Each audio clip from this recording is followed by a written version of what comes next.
Abi şimdi davul çalmasa abi biz açız. Biz de yani fakiriz. Bu davul için biz kendimizi tutuyor yani. Yani mesleğimiz budur abi.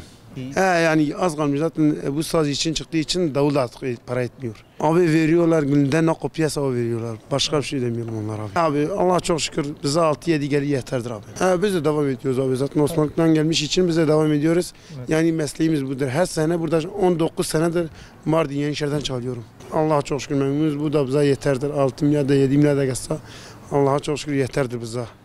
Millet kaldırıyor yani sormuyor falan yapıyorlar. Oruç tutuyorlar abi. Öyle bir şey yani hayır kazanıyoruz yani millet bize daha ediyorlar.